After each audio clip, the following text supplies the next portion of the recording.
오랜만에 만나서 예배드려서 또 반가운 마음으로 예배드리는 것 같습니다. 우리의 풍성함을 더해준 우리 사랑하는 연합 찬양단 식구들 감사드리겠습니다. 우리는 살면서 주로 우리가 가지지 못한 어떠한 성격 혹은 어떤 마음에 대해서 내가 그것을 가지게 되면 얼마나 좋을까 하고 생각할 때가 있습니다. 예를 들어서 성격이 좀 급한 사람은 내가 좀 느긋한 마음을 가지면 얼마나 좋을까 생각하기도 하고요. 또 쉽게 불안해하고 또 걱정이 많은 사람은 좀 담대하면서도 좀 낙천적인 마음을 갖기를 원합니다.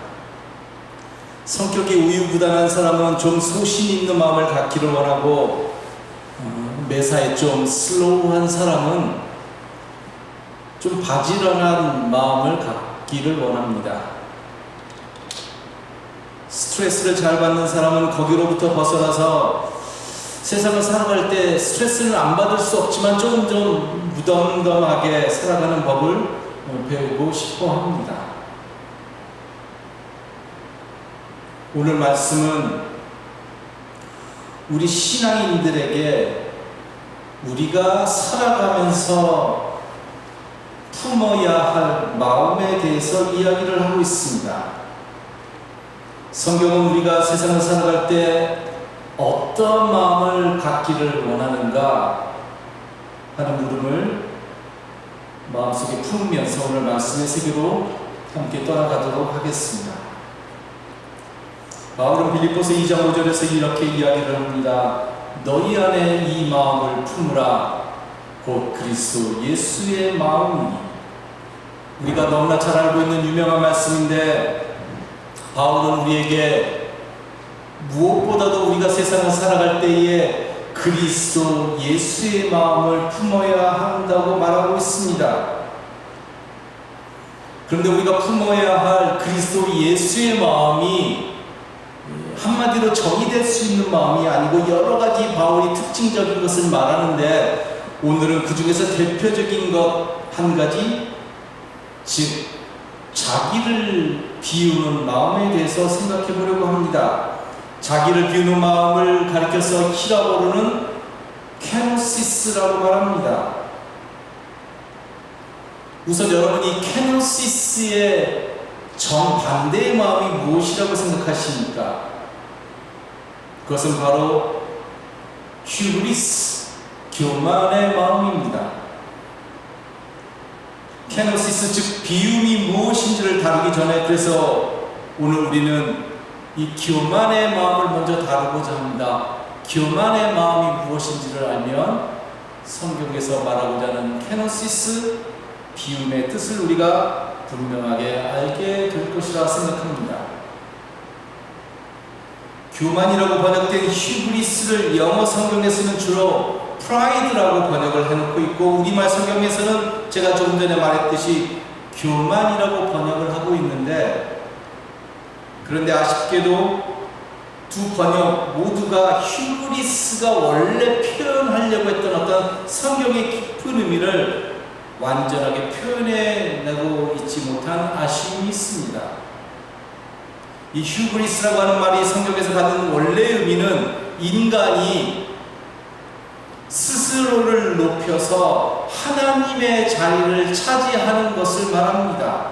즉 인간이 자신을 극대화해서 신적인 자리까지 올려놓고 신적인 힘을 가지는 것을 말합니다. 바꿔 말하면 자신의 힘을 절대화해서 그 세계를 자신의 삶에 채워 넣는 것, 절대적인 힘을 자신의 삶에 채워 넣는 것, 이것이 바로 휴브리스, 교만인 것입니다.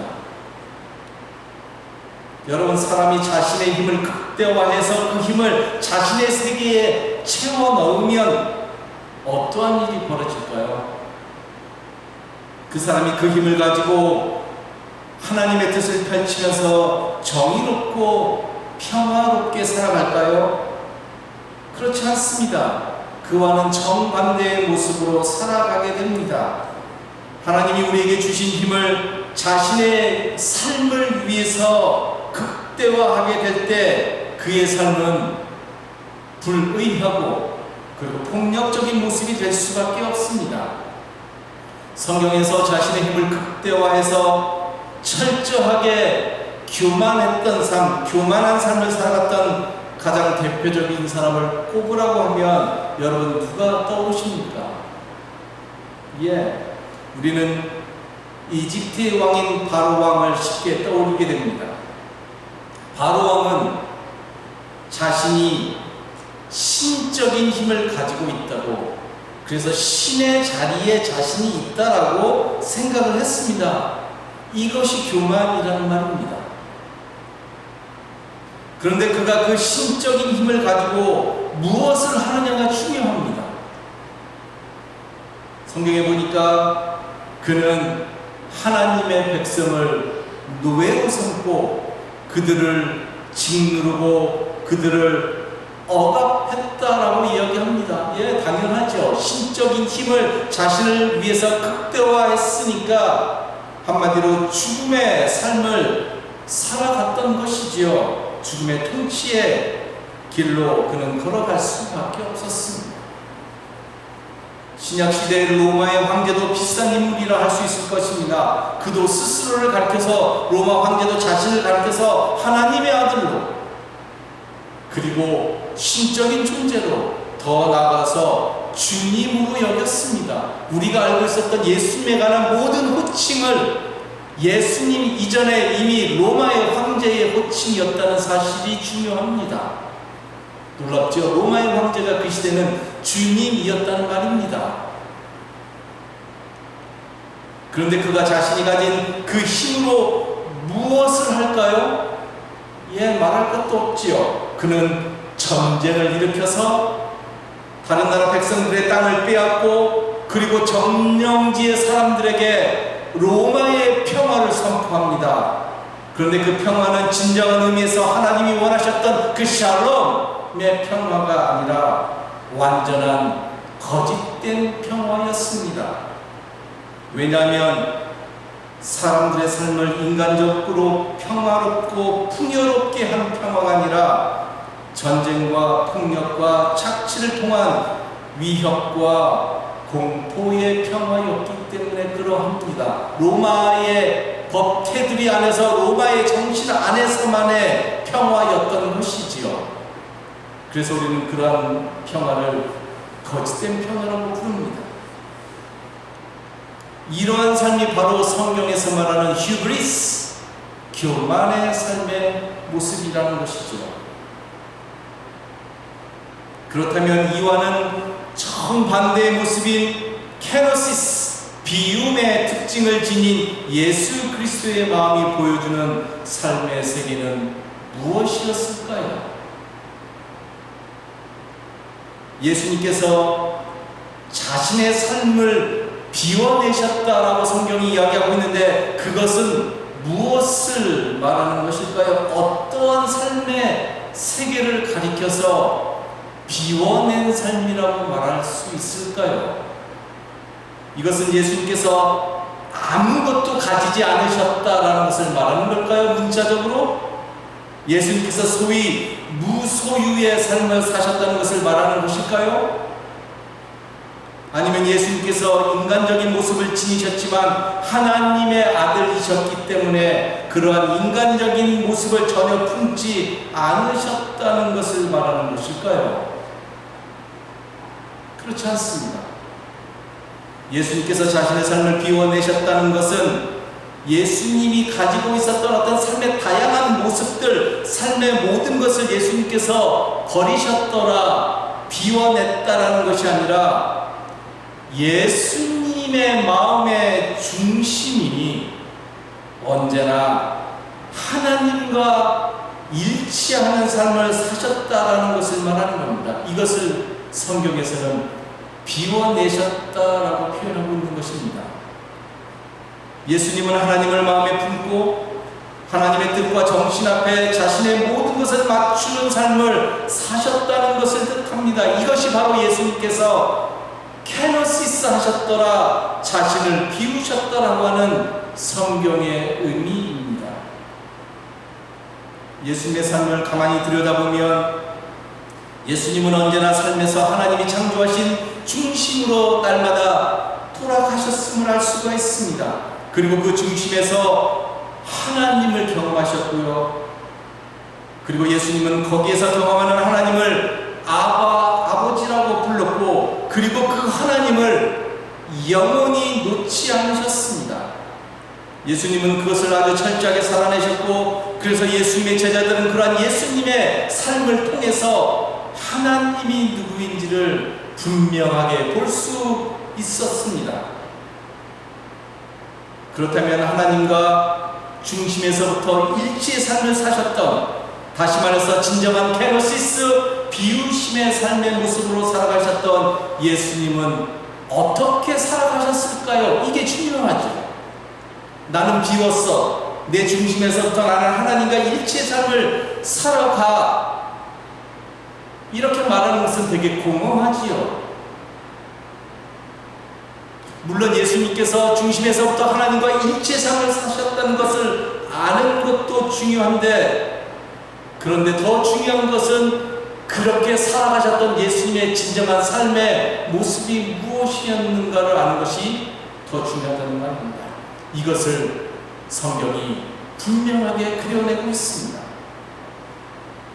중심에서부터 하나님과 일치의 삶을 사셨던 예수님은 그래서 언제나 하나님의 마음으로 모든 것을 바라보기 시작하셨습니다. 즉 예수님은 예수님의 시대의 정신이 아니라 하나님의 정신이라고 하는 새로운 잣대를 가지고 세상을, 사람들을 바라보기 시작했다는 말입니다. 그러한 전적으로 새로운 잣대로 하나님의 백성들을 예수님은 친정으로 사랑하셨고요. 그리고 그들을 언제나 생명의 삶으로 인도하셨습니다. 예수님은 자신을 비워내셨기 때문에, 바꿔 말하면 예수님은 중심에서부터 하나님과 언제나 일치 삶을 사셨기 때문에, 그래서 언제나 하나님으로 돌아갈 수 있었고요. 거기에서부터 하나님의 백성들을 온전하게 품으시는 삶을 사셨습니다.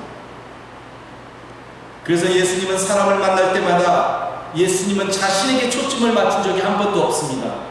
어느 날 율법학자가 예수님 보고 선하신 예수님이라고 말하자, 예수님은 너는 나를 선하다라고 말하느냐? 선하다라고 말하지 말라라고 이야기합니다. 선하신 분은 하나님 한 분밖에 없다라고 이야기를 해주었습니다. 예수님은 모든 삶의 상황에서 자신에게 초점을 맞추는 것이 아니라 예수님이 품고 있었던 하나님의 마음을 그대로 보여주는 것이 예수님의 삶의 유일한 목적이었습니다. 예수님은 그래서 어떤 상황에서도 자신을 전면에 내세우지 않으셨습니다. 공생애 동안 자신을 드러내도록 네가 하나님의 아들인데 하나님의 아들답게 이 세상에서 살아가면 안 되겠냐고 하는 것이 마귀의 유혹이었는데, 그런 유혹의 일체의 것들을 예수님은 철저하게 거부하셨습니다. 오로지 예수님의 관심은 하나님이었고, 사람들에게 하나님만을 보여주고 하나님의 세계를 경험시키는 것이 예수님의 유일한 관심이었습니다. 이것이 바로 예수님이 자신을 비워내셨다라고 하는 말이 진정으로 의미하는 것입니다. 그래서 사람들이 예수님을 만날 때 그들은 전에는 한 번도 경험해보지 못했던 완전히 전적으로 다른 새롭고 이상한 세계를 경험할 수 있었습니다. 이것이 때로는 성경에서 치유의 기적으로, 어떤 미라클, 기적의 모습으로 나타났고요. 아니면 말씀의 선포로 나타나기도 했고, 아니면 삶의 경계를 넘어서는 것으로 나타나기도 했습니다. 예를 들어서 그 시대의 백성들의 삶의 자존감은 너무나 열악했습니다. 왜냐하면 그 시대의 삶의 정신세계라고 하는 게 있어요. 이 정신세계에서 보면 그들은 종교적으로, 정치적으로, 그리고 경제적으로, 사회적으로 아무것도 아닌 노바디의 삶을 살아가야 했기 때문에 그러합니다. 세상에 태어났는데 내가 노바디인 거예요. 그러니 자존감이 있을 수가 없지요. 그런데 예수님은 그들을 깨워넣으시면서 너희들이야말로 복 있는 인생이라고. 그 시대의 삶의 정신은 그 시대의 삶의 체제 속에서 그들은 죄인이어야 했고 그들은 더러운 사람들이어야 했는데 예수님은 너희들이야말로 blessed, 복받은 인생이라고, 너희들이 소중한 인생이라고, 하나님 앞에서 둘도 없이 귀한 somebody의 인생이라고 예수님은 선포하셨습니다. 이것이 예수님이 자신의 삶을 피우셨다는 의미입니다. 여러분, 예수님은 단지 말로만 그것을 선포하신 것이 아니라 그래서 실제로 그들과 함께 밥을 먹지요. 여러분들, 밥을 같이 먹는다는 것이 그 시대에 무엇을 의미하는지 너무나 잘 아실 겁니다. 예수님은 누구하고도 밥을 먹었습니다. 불결하고 더럽고 전염성이 있다고 여김을 받는 병 걸린 사람의 몸에 접촉하셨고 전염성이 있었던 시대였습니다. 더러운 것은. 그런데 예수님은 거기에 개의치 않으셨습니다. 그리고 그 사람의 손을 잡고 달리다고 하시면서 모든 사람을 삶의 구렁텅이에서 일으키셨단 말입니다. 이것이 바로 예수님이 자신을 비우셨다라는 의미예요. 죄인들과 사마리아 사람들과 이방인들과 세리들과 그리고 그 누구하고도 아무런 거리낌 없이 만나서 그리고 하나님의 나라의 삶을 풍성하게 나누셨습니다. 그래서 그들은 이러한 예수님을 통해서 자신들의 삶의 가치를 새롭게 발견할 수 있었고, 그래서 예수님이 전하셨던 그 새로운 하나님, 그 새로운 하나님을 온전하게 경험할 수 있었다는 말입니다. 그러니까 그 시대의 종교가 가르쳐줬던 하나님과 예수님이 새롭게 경험하고 선포하셨던 하나님의 모습은 이렇게 다른 거예요. 그들은 예수님을 통해서 삶이 새롭게 소생하는 것을 경험했던 것이지요. 이처럼 예수님은 어떠한 삶의 상황에서도 하나님의 마음을 품으셨고 그 세계를 철저하게 열어가셨습니다. 여러분, 여기서 하나님의 마음이라고 하는 단어가 중요한데요.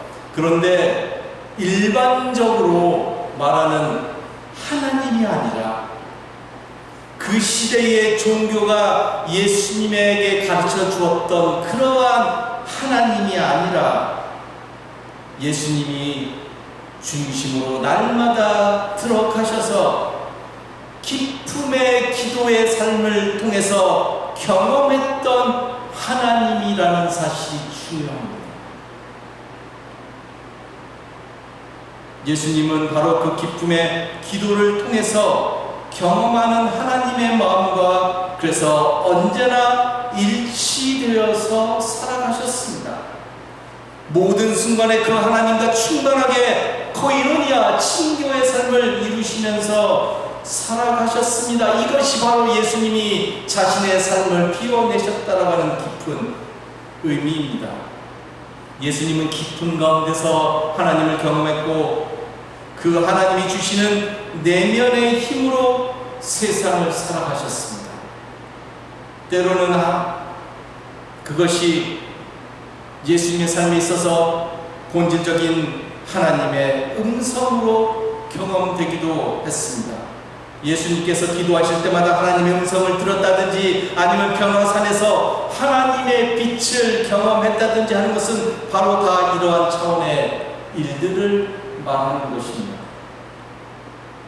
예수님은 바로 하나님이 주시는 그 힘이 예수님의 삶의 중심에 있었기 때문에 예수님은 하나님의 정신에서 어긋났던 그 시대의 삶의 모습에 대해서 그래서 아니요, 과감하게 아니요라고 외칠 수 있었습니다. 그런데 단지 아니요만 하신 것이 아니라 하나님의 빛과 음성이 들려주는 또 다른 세상의 삶의 모습이 무엇인지를 삶 속에서 그래서 예수님은 그대로 보여주기 시작했습니다. 너희들이 믿는 하나님의 모습을 이렇게 그려내고 있는데 여기에서 백성들이 죽어나가고 있는 모습을 본 예수님은 삶 속에서 자신의 삶을 피워서 진정으로 하나님을 경험하니까 이제부터 또 다른 하나님의 모습을 그려내고 있다는 말입니다. 이것이 바로 구체적으로 하나님의 나라의 운동이었습니다. 그 하나님 나라 운동을 통해서 예수님은 우리들의 삶의 모습이, 우리들의 삶이 어떻게 되어야 하는지를 분명하게 보여주셨습니다. 부자들이 어떻게 세상을 살아가야 하고, 힘 있는 자들이 힘을 어떻게 사용해야 하고, 법을 만드는 사람들이 진짜 어떠한 법을 만들어야 하고, 종교가 무엇으로 궁극적으로 무엇을 선포해야 하는지를 하나님의 정신의 근거에서, 예수님이 경험했던 하나님의 정신의 근거에서 분명하게 보여주셨습니다. 이 모든 것의 정사진이 어디서 나왔는가 하면 바로 예수님이 마음을 비우는 깊은 기도의 삶, 그리고 그러한 기도를 통해서 경험하는 하나님 경험에서 나왔다는 말입니다. 여러분, 오늘 말씀이 빌립보서 2장 5절 우리에게 예수님의 마음을 믿으라 라고 말하지 않고요, 예수님의 마음을 어떻게 하라고요? 품으라 이야기하고 있습니다. 이것이 중요합니다. 품어도 되고, 만약에 품다가 힘들면 품지 않아도 된다고 말하지 않고 예수 그리스도의 제자로서 살아가기를 원하면 이제부터는 예수 그리스도의 마음을 품어야 한다고 바울은 강한 어조로 이야기하고 있습니다. 예수님이 하나님의 아들로 오셔서 자신을 비우면서 살아가셨던 그 삶의 세계가 진정한 생명의 세계라는 것을 단지 알고, 그리고 그 세계를 믿는 데서 그치는 것이 아니라 우리도 바로 그러한 예수 그리스도의 마음을 품어서 예수님처럼 살아가야 한다라는 것입니다. 여러분들 전자, 즉 예수님께서 그렇게 자신을 비워서 살아가셨던, 중심에서 하나님과 일치되어서 살아가셨던 그 세계가 진짜 생명의 세계라는 것을 아는 것만 해도 대단한 거예요.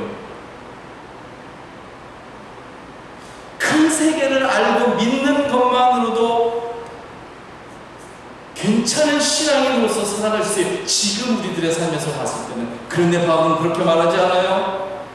알고 믿는 데서 그치는 것이 아니라 우리도 그 예수 그리스도의 마음을 품어서 예수님처럼 살아가야 한다는 것입니다. 여러분, 우리가 이러한 예수님의 마음을 품어야 되는 이유가 무엇일까요? 우리가 우리를 비워내는 케노시스의 삶, 즉 중심에서 하나님의 뜻에 우리의 삶을 맞추는 삶을 우리가 이 세상에서 살아가야 하는 이유가 무엇일까요? 여러분들을 힘들게 하기 위해서일까요?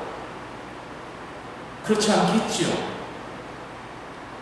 그 이유는 한편으로는 우리가 휴브리스, 교만한 삶에 빠지지 않기 위해서입니다. 그러나 다른 한편으로는 좀 더 적극적으로 말하면 우리가 예수님이 경험하셨던 하나님을 온전하게 경험하기 위해서입니다. 여러분, 이게 너무너무 중요합니다. 예수님의 마음을 품어야 되는 이유가 우리가 이 세상을 살아갈 때에 하나님을 온전하게 경험하기 위해서라는 말입니다. 여러분, 우리는 모두 이 세상에서 예수님처럼 살아가기를 원하고 소망합니다. 왜냐하면 예수님이 길이요 진리요 생명이기 때문에 그러합니다. 그래서 우리도 이 세상에서 길과 진리와 생명이 무엇인지를 알고 그렇게 살아가기를 소망하는 것이지요. 그렇게 하기 위해서는, 즉 예수님의 마음을 품고 예수님이 꿈꾸셨던 세상의 정신을 살아내기 위해서는 무엇보다도 예수님이 경험하셨던 하나님을 경험해야 합니다. 막연한 하나님이 아니에요. 그냥 세상 사람들이 말하는 하나님이 아니라, 말도 안 되는 기독교가 이야기하고 있는 그런 어처구니 없는 하나님이 아니라, 어떤 샤머니즘적인 그런 하나님이 아니라, 예수님이 경험하셨던 하나님이어야만 합니다. 그래서 바울은 우리에게 예수 그리스도의 마음을 품으라고 이야기하고 있는 겁니다. 그래야 우리가 예수님이 선포하신 하나님의 나라의 삶을 맛보게 되고요, 하나님의 나라의 삶을 살아갈 수 있게 되는 것입니다. 하나님의 나라의 삶이라고 하는 것은 하나님의 통치와 하나님의 질서와 하나님의 섭리에 들어가는 겁니다. 하나님의 통치는 내가 하고 싶어 하는 대로, 내가 살고 싶어 하는 대로 살아가는 삶이 아니라 좀 불편하게 사는 거예요. 왜? 하나님의 나라의 통치의 삶을 살아가야 하기 때문에 그러합니다. 하나님이 원하시는 삶을 살아내는 것을 말합니다. 물론 우리는 하나님이 원하시는 삶을 우리들의 삶이 다하는 그날까지 온전하게 살아낼 수는 없을 것입니다. 그러나 우리가 세상을 살아가다 보면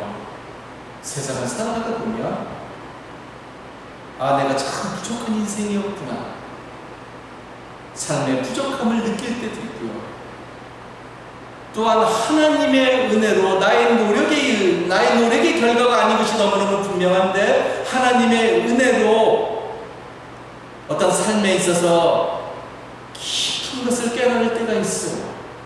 진짜 은혜지요. 그럴 때마다 우리의 생각이나 가치관이 수정되고, 그로 인해서 그러한 깨달음을 통해서 우리들의 삶에 작은 변화가 일어나는 것을 미약하게나마 경험하게 됩니다.